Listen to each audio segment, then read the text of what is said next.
In the spring of 1887, in a wind-scoured corner of the Montana Territory called Bitterroot Crossing, a young woman of 18 stood in front of a building everyone in the county had agreed was worthless, and she paid for it with the only coins she had left in the world.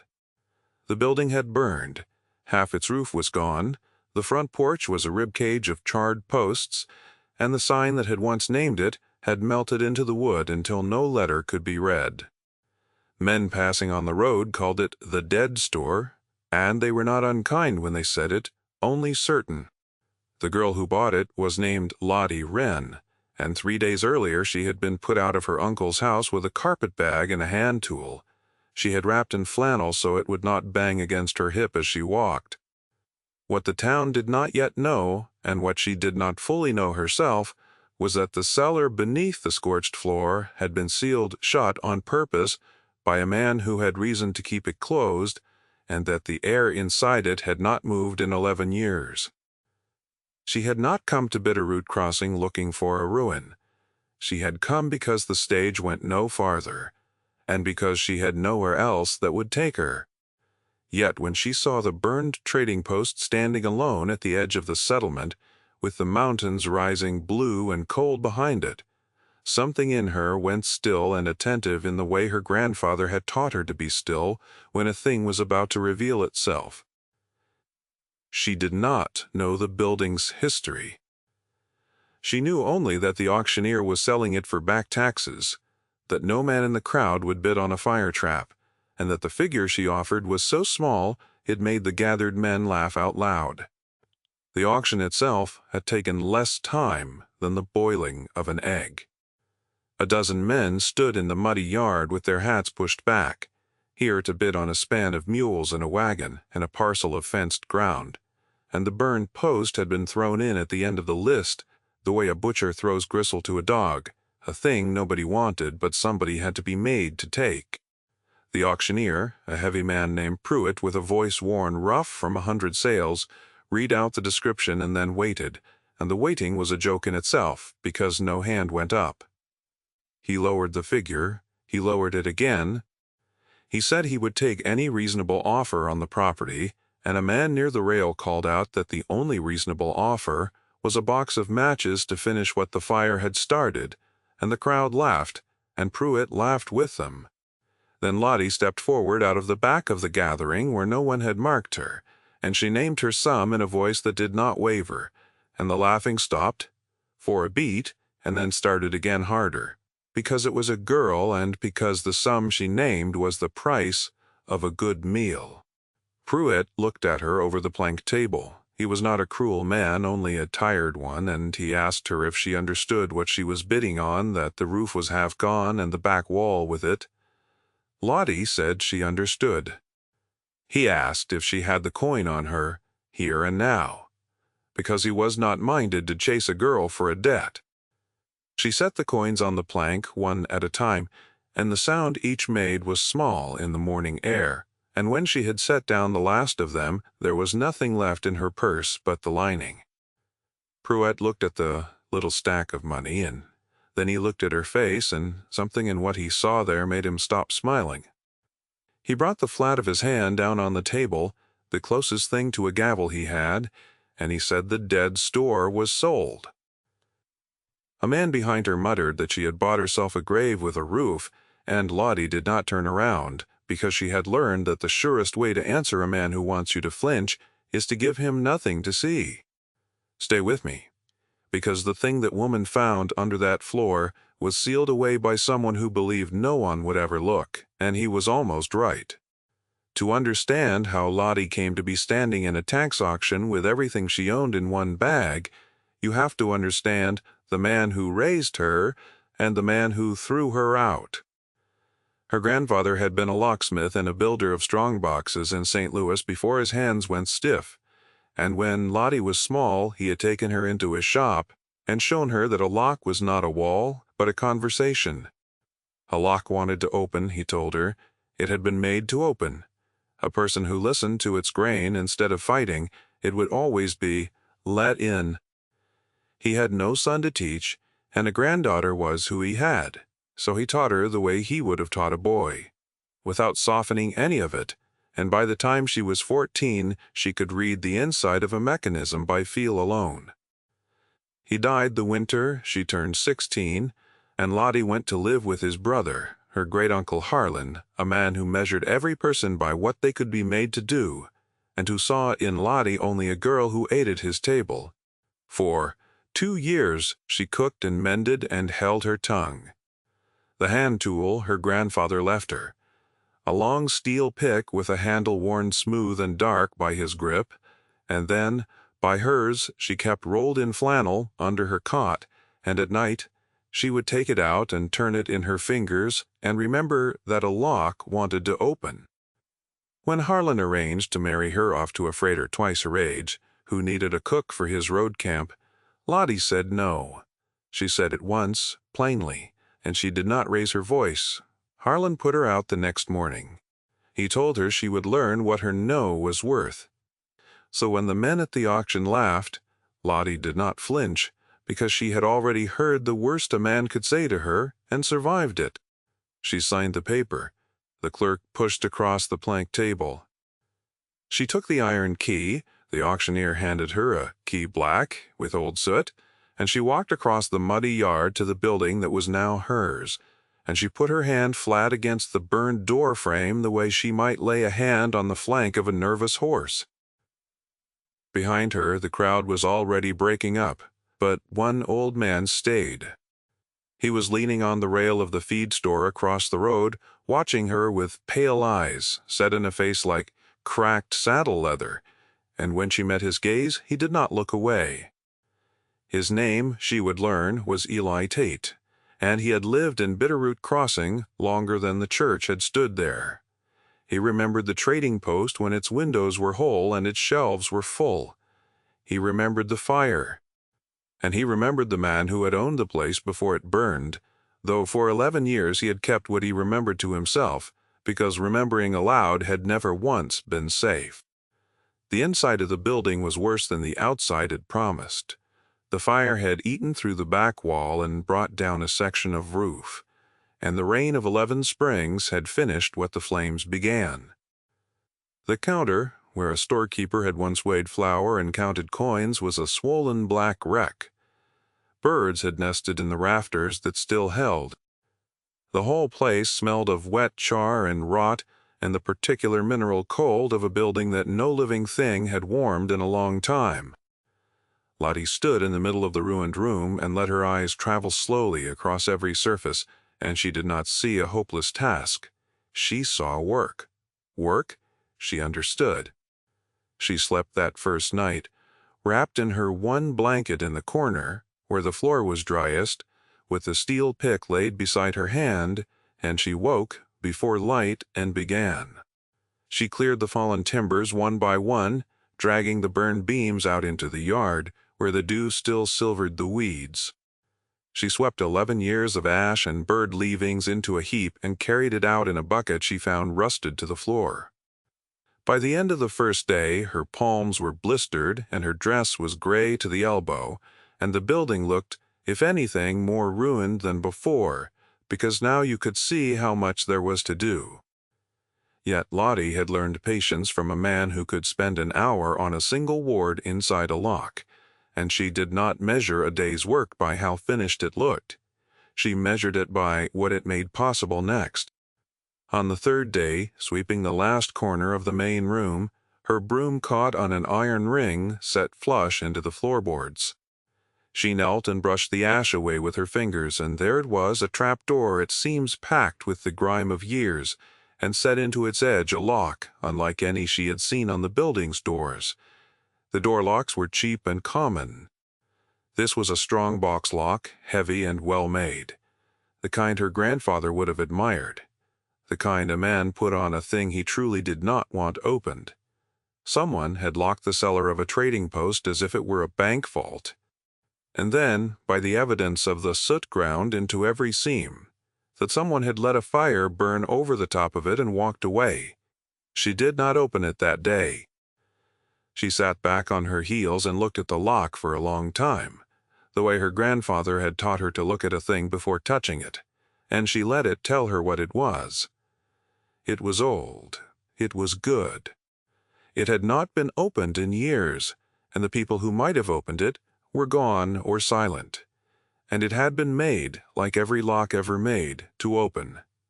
That evening Eli Tate came across the road with a lantern and a question. He stood in her doorway and looked at the cleared room and the heap of timbers in the yard, and he said she had done more in 3 days than the building had seen in 11 years. He set his lantern on the swollen wreck of the counter and lowered himself onto an upturned crate with the slow care of a man whose joints had outlived their usefulness, and for a while he said nothing more, only looked around the room as if it were a face he had not seen in a long time and was checking. Then he asked her if she had found the floor. Lottie said she had found a trapdoor with a lock she did not yet understand. Eli was quiet a while. He turned his hat in his hands.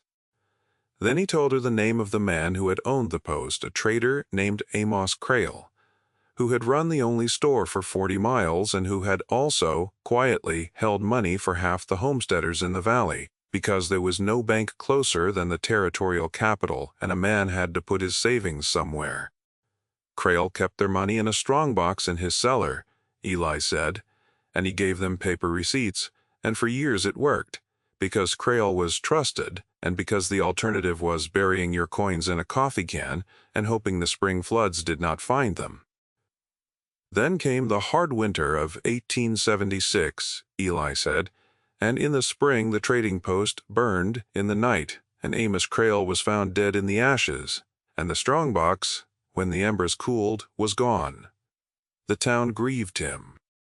And then the town discovered that the receipts in their kitchen drawers were worth nothing, because the money those receipts promised had burned or been stolen, and there was no one left to ask. Families who had trusted Crale with the savings of a decade were ruined in a season. Some left, some stayed, and never recovered. And a land company out of the capital, Eli said, bought up the failed homesteads cheap, one after another, in the 2 years that followed, until half the valley wore a new name on its deeds. Lottie listened to all of it without speaking. When Eli finished, she looked back at the iron ring in her floor, and she said the one thing that mattered. The strongbox was gone, Eli had said, and still the cellar was locked. Why would a man lock an empty room and then burn it? Eli had no answer. She watched the question land in his old face, and she saw that in 11 years no one had thought to ask it, because everyone had been told the box was gone, and a town that has been ruined once does not go looking under the floor for more grief. What no one in Bitterroot Crossing had considered in all those years was that the man who told them the strongbox was gone might have been the man who took it. Lottie did not sleep much that night. She lay with a steel pick in her hand and turned Eli's story over, and she thought about her grandfather saying that the inside of a lock will tell you the truth about the man who said it, if you are quiet enough to hear. A frightened man sets a lock in haste, and it shows. A thief sets a lock to buy himself time. She wanted to know which kind of man had locked this floor. So in the gray of the next morning, she lit her lamp, and she unrolled the flannel, and she knelt at the trap door and began to listen to it with her hands. It took her the better part of 3 days. The lock was packed with hardened soot, and the works had rusted in the damp, and a lesser hand would have broken the pick or splintered the door trying to force it. Lottie did neither. She cleaned the keyway first, working a thin, oiled rag through it again and again until the lamp showed bare metal where there had been only black crust.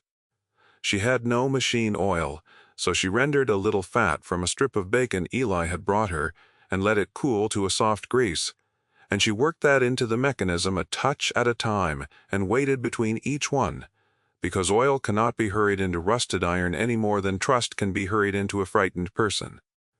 On the first day she did nothing but clean and wait, and the men who passed on the road saw the lamp burning in the dead store at midday and shook their heads, and one of them, the same who had spoken of matches at the auction, stopped at the door and asked her what a girl thought she could do with a lock that had beaten the fire and 11 winters both. Lottie did not stop her work to answer him. She said only that a lock had never beaten anything, that it had only done what it was made to do, and that she meant to ask it nicely. The man laughed and went on and told it in the saloon that night as a fool's saying, and within the year the same words would be repeated in the same room without any laughing at all. On the second day she began to feel the pins. She set the tip of her grandfather's pick against the first of them and closed her eyes, because the eyes lie and the fingers do not, and she felt for the small resistances the way she had been taught, one ward at a time, never forcing, always asking. Twice she felt a pin start to set and then slip back, and twice she released everything she had built up and began again from nothing. And she did not curse, and she did not weep, because her grandfather had told her that a lock can feel anger come down the pick as surely as a horse feels fear come down a rein. She let her shoulders drop. She breathed. She listened. On the morning of the third day, with her hands raw and the lamp burned low, and the cold of the floor settled deep into her knees, she felt the last pin give, and the heavy bolt slid back with a sound like a held breath finally let go. She did not throw the door open. She lifted it slowly, and the cold came up out of the dark to meet her, the still mineral cold of air that had been sealed away from the world since before she could read. Dust hung in the lamplight where no dust had been disturbed in 11 years. She set the trapdoor back on its hinge, and she went down the ladder, one rung at a time, into the cellar of the dead store, and she held the lamp high, and she saw. The strong box had not burned. The strong box had not been stolen. It sat against the far wall of the cellar exactly where Amos Crale had left it, a great iron chest banded in steel, its surface furred with 11 years of dust, untouched, intact, and locked.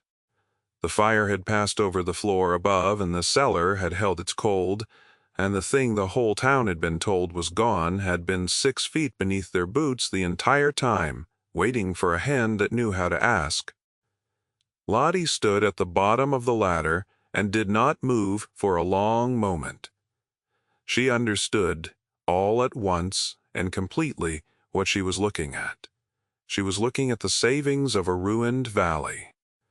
She was looking at the lie that had ruined it. And she was looking at a second lock, larger and finer than the first, the masterwork of whatever maker had built the chest, the kind of lock her grandfather had spoken of the way other men spoke of cathedrals. She climbed back up, and she sealed the trap door, and she went to find Eli Tate, because some things are too heavy for one person to carry up a ladder alone, and because she had begun to understand that what was in that box was not hers. Eli came that night and went down the ladder with her, and when the old man saw the strong box sitting whole in the dust, he had to put his hand against the cold wall to steady himself. He had carried Amos Crale's coffin. He had believed for 11 years that the man died trying to save the valley's money from a thief. Now he stood in the cold and understood that the money had never left the cellar, and that the story of the theft had been told by someone who needed it told, and that the someone had been paid in cheap homesteads bought from ruined families. Eli said a name then, low, the way a man says a thing he has been afraid of for a long time. The land company's agent, the man who had appeared in the valley in the months after the fire and bought up the failed farms, had been Crale's own clerk, a young man named Del Mercer, who had kept the books, who had known where every receipt was kept and what every family was owed, and who had walked away from the fire to become within 5 years the richest man in the county. Lottie did not say she would confront him. She had no taste for confrontation, and her grandfather had taught her that the strongest answer to a lie is not an accusation, but a fact, set down where it cannot be argued with. What she said was that the box would have to be opened, and that whatever was inside it would have to go back to the people it belonged to, and that this was a thing best done in the open with witnesses, so that no man could later say it had been tampered with. Eli looked at the great lock on the chest and asked her if she could even open it. Lottie said the lock had been made to open, she had only to listen to it. Del Mercer had not become the richest man in the county by failing to hear things, and in a settlement the size of Bitterroot Crossing, word of a girl who had bought the dead store and gone down into its cellar did not stay quiet for long, and within a week a polished buggy came up the road and stopped in Lottie's muddy yard. And a man in a clean gray coat stepped down and introduced himself with great courtesy as the holder of certain old interests in the property. Del Mercer was not what Lottie had expected. He was soft-spoken and pleasant, and he smiled easily, and he did not threaten her once. He told her the burned post had a sad history, and that he had always felt a private responsibility for it. He offered to buy it from her, at a price many times what she had paid, so that she would not have to live among such painful ruins. He said the cellar was an old, empty hole, and a danger to a young woman alone, and that he would see it filled in properly. He was, in every word, reasonable, and Lottie understood that this was the most dangerous kind of man there is, the kind who has learned to make theft sound like kindness, and ruin sound like concern. She told him she was not selling. She told him plainly and without heat, the way she had told her uncle, no, and she watched the pleasantness in his face thin for just a moment into something colder before the smile came back. He said she should think on it. He said a building like that could burn again, as old burned buildings sometimes did, and he said it gently as if it were weather and not a promise. Then he climbed back into his buggy and drove away, and Lottie stood in her yard and knew that she did not have the luxury of working slowly anymore. Here is a thing worth sitting with before the rest of it unfolds. Lottie Wren had been told by everyone who held power over her that she was worth nothing, and she had come to a town that agreed, and she had bought the one thing nobody else wanted, and inside it she had found the truth that men of money and standing had spent 11 years and a great deal of money to keep buried. If you have ever been counted as nothing by people who were certain, you already know why she did not run. She bolted her door that night, and she slept with the pick in her hand. And in the morning she went down the ladder to begin the second lock. The great chest lock was the finest piece of work Lottie had ever set her hands to, and under any other circumstances she would have taken a week to savor it. She did not have a week. She worked through the day and into the night and through the next day, climbing the ladder only to eat and to check that her door was still bolted. Eli kept watch, above an old single-barrel shotgun across his knees that he meant only for warning, sitting in the cleared room so that no one would come down on her unheard. The lock fought her. It had been built by a master to resist exactly what she was doing, and 3 times she felt a pin set false and had to release everything and begin again from nothing, her hands shaking with the strain of holding so light a touch for so long. She thought of her grandfather through all of it. She heard him telling her that the lock was not her enemy, that it wanted to open, that her anger and her fear were the only things that could keep it shut. So she set down her fear the way she would set down a tool she did not need, and she breathed. And she listened, and on the second night, by the light of a lamp she had refilled twice, she felt the great bolt move under her hands and the lid of the chest came free. Inside, wrapped in oilcloth against the damp, was the savings of the valley. Not coins, most of it, but the careful paper of a frontier economy. There were canvas sacks of gold and silver coin, yes, heavy and cold. And there was more that mattered. There was Amos Crail's ledger, his true ledger, written in his own steady hand, naming every family and the exact sum each had entrusted to him, dated and totaled and honest. And there were the original deposit receipts, the matching halves of the papers that had been worthless in the homesteader's kitchen drawers for 11 years, here made whole and undeniable. The fire had not destroyed the proof. The fire had been set above a sealed cellar, precisely so that everyone would believe the proof had burned. Del Mercer had counted on ashes to do his lying for him. Lottie understood now why the cellar had been locked and abandoned rather than emptied. Mercer could not carry off a strong box that size in the night without being seen, and he could not open it without Crale's knowledge of the lock, which had died with Crale in the fire, Mercer said. So, he had done the only thing left to him. He had let the town believe the box was gone, and he had built his fortune on the failed farms of the people the box would have saved, and he had trusted that no one would ever again go down into the cold dark under the dead store. For 11 years he had been right. There was one thing more in the chest beneath the ledger, and when Lottie lifted it into the lamplight, she sat down on the cold floor and was still for a long while.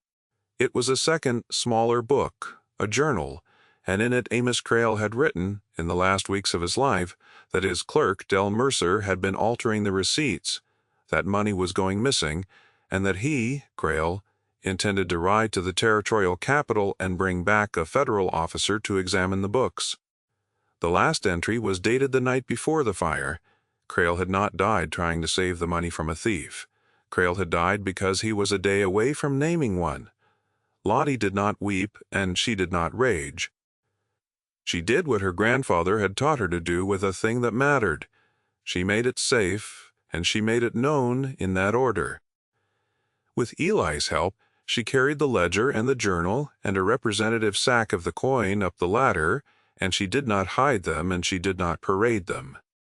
Instead, she sent Eli on his mule to the territorial capital 2 days' ride, with a letter in her plain, clear hand addressed to the Federal Land Office and the territorial marshal both, laying out what had been found and where, and asking that an officer come to witness the opening of the chest before the assembled town, so that no man could say the thing had been salted or faked. She knew Mercer would come before the officer could. She counted on it. A man like Del Mercer could not afford to let the chest be opened in front of witnesses, and so he would have to act, and in acting he would show the whole valley what 11 years of courtesy had hidden. She did not have to accuse him. She had only to make the truth too heavy to move in secret, and let him break himself against it. He came on the 4th night, as she had known he would, and he did not come alone. 2 men came with him with a wagon and cans of coal oil, and they came quietly in the dark to do again what had worked once before. Lottie, though, had not spent those 4 days only waiting. She had spent them telling. She had walked the valley with Eli and gone to the doors of the old families, the Hadleys and the Bruns and the widow Okerman, whose husband had died still clutching a worthless receipt, and she had told them plainly that their money had never burned, that it sat whole under the dead store, that Amos Crale had been honest to his last breath, and that the proof was coming up into the daylight whether Del Mercer liked it or not. She had not asked them to fight. She had only asked them to come and watch. And on the 4th night, when Mercer's wagon rolled up to the burned post with its cans of oil, he found the yard full of the people he had ruined, standing silent with lanterns, the widow Okerman in the front of them, and there was nothing for him to burn that 24 witnesses had not already seen. He did not draw a weapon. Men like Mercer rarely do their own violence, and the 2 he had brought melted back into the dark the moment they saw the crowd. Mercer stood in the lantern light in his clean gray coat, and for the first and only time in this story we may step inside the cold counting room of his mind, only long enough to mark the moment he understood. He saw the faces. He saw the old ledger in Eli Tate's hands.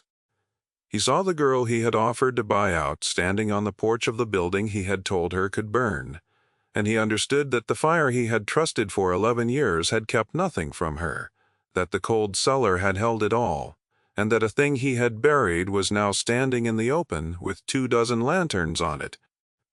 He turned and walked back to his buggy without a word, and he drove out of Bitterroot Crossing that night, and the valley did not see him again. The federal officer who arrived 2 days later carried a warrant, but by then there was no one to serve it, only the long work of the records to undo what the man had done with paper. There was no gunfight, there was no triumphant speech. There was only the cold, gray morning when the territorial officer, with the town as witness, watched Lottie Wren open the great chest one more time, and the ledger was read aloud at last, name by name, sum by sum, in the plain daylight of the ruined trading post.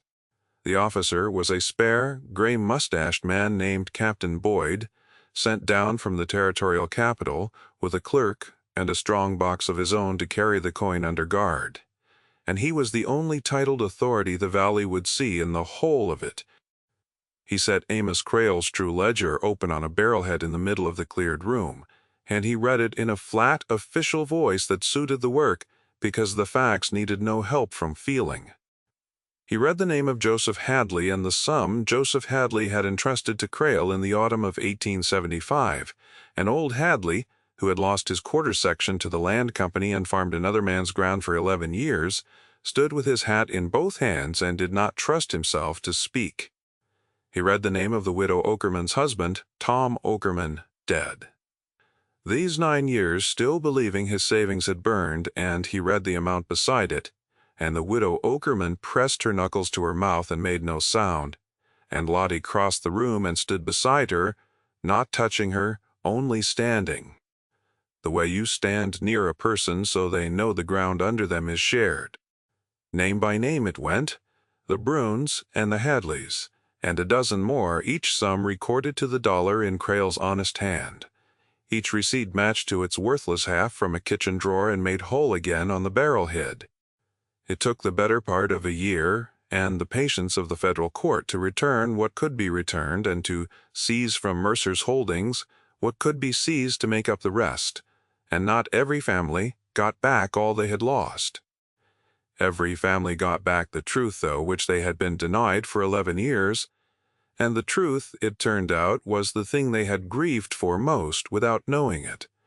Lottie Wren did not grow rich. She could have. There was a finder's claim she might have pressed, and a town grateful enough that no one would have begrudged her. She took none of it beyond what the court ruled was fairly hers for the labor and the keeping, which was enough to mend the roof and rebuild the back wall and set the front porch standing square again. She did not want the money. She had not opened the cellar to fill her own pockets. She had opened it because a thing had been locked that wanted to open, and because the people it belonged to had been told a lie, and because her grandfather had taught her that skill which keeps the truth from a person who is owed. It is no skill at all, only a kind of theft with cleaner hands. The trading post stood again by the next spring. Lottie ran it, and she ran it the way Amos Crail had, with a true ledger and a fair scale, and in time the same families who had once been ruined under that roof came back to trade beneath it, which says more about Lottie Wren than any speech could. The men who had laughed at her bid at the auction did not apologize exactly, because frontiermen of that time and place did not have the words for it. They came one by one to buy their flour and their nails from the girl who had bought the dead store for almost nothing, and in the buying there was an acknowledgment that needed no words, and Lottie, who had been taught never to gloat, took it for what it was and said nothing and weighed their flour fair. Eli Tate lived 4 more years, and he spent a good part of them sitting in a chair Lottie set for him on the rebuilt porch, watching the road, telling anyone who would listen the true story of Amos Crail, an honest man, restored to his honesty at last by a girl with a steel pick and a great deal of patience. When Eli died, Lottie buried him beside Crail, because it seemed right that the man who had remembered the truth should rest near the man who had told it, and she had a single word cut into his stone, the word honest, because she had learned by then that it was the highest thing one frontier life could say of another. The cellar she kept. She cleaned it and dried it and stored her goods in it, and the great chest she kept too, emptied now of its sad and heavy cargo, standing against the wall where Crail had left it. She did not lock it. There was no longer anything in it that needed keeping from anyone, and a chest standing open is its own kind of statement in a place where so much had once been locked away. She kept her grandfather's steel pick, the long one with the handle worn smooth and dark by 2 generations of hands, and she kept it not rolled in flannel under a cot anymore, but hung on a peg by the cellar door, where she could see it as she came and went. Years later, when she was an old woman herself and the trading post had passed to a niece she had taught the way she had been taught, Lottie would sometimes take the pick down from its peg and turn it in her stiffening fingers, and remember the coal that had come up out of the dark to meet her on the morning she opened the floor. She remembered that the town had called the building dead, and that it had not been dead at all, only sealed, only waiting. She remembered that everyone had been certain, and that everyone had been wrong, and that the thing they had thrown away had held the truth that set a valley right. And she remembered her grandfather's voice, plainer to her in age than it had been in life, telling her that a lock wants to open, that it was made to open, and that the only person who can never open it is the one who comes at it with a closed hand. If a thing the world had given up on once held the answer that everyone needed, what does that say about the things we are too quick to throw away? Sit with that one a while, and if a story like this is what you came for, there are others of its kind waiting for you here. The pick hung by the door until the end. And on the morning Lottie Wren did not come down to open the store, the niece found it there, on its peg, exactly where it had always been, worn smooth and dark and faithful, and she took it down and she held it, and she understood that some things are not inherited so much as kept, the way a truth is kept, until the hand comes along that knows how to ask.